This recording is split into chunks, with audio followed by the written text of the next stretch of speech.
ఈ న్యూస్ పశ్చిమాసియా అగ్నిగుండంలా మారుతోంది. ఇరాన్ను చావు దెబ్బ కొట్టాలని భావించిన అమెరికాకు ఊహించని షాకులు తగులుతున్నాయి.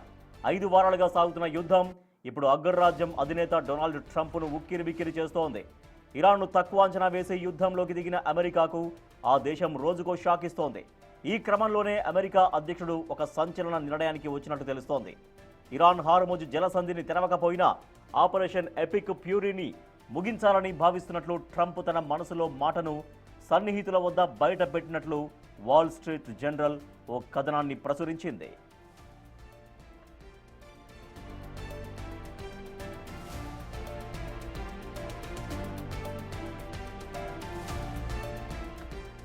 నిన్నటి వరకు ఇరాన్ విద్యుత్ ప్లాంట్లు ఖర్గు ద్వీపంపై బాంబుల వర్షం కురిపిస్తామన్న ట్రంప్ క్షేత్రస్థాయిలో పరిస్థితులు చూసి ఇప్పుడు ఆయన మెత్తబడ్డట్టు తెలుస్తోంది.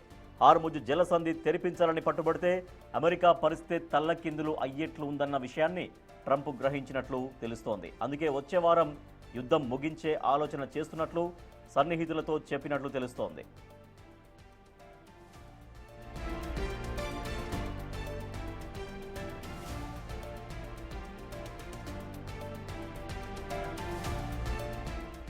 యుద్ధం విషయంలో గంటకో మాట రోజుకో నిర్ణయం తీసుకుంటున్న ట్రంప్పై ప్రపంచ దేశాలతో పాటు అమెరికాలోనూ తీవ్ర వ్యతిరేకత వ్యక్తమవుతోంది.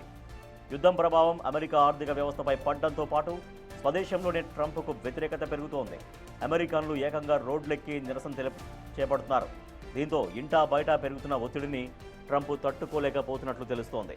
ఈ పరిస్థితుల్లో హార్ముజ్ జలసంధిని తిరిగి తెరిపించే అంశాన్ని పక్కన పెట్టి ముందుగా నిర్ణయించిన ప్రకారం 6 వారాల్లోనే యుద్ధాన్ని ముగించాలని ట్రంప్ నిర్ణయించినట్లు సమాచారం.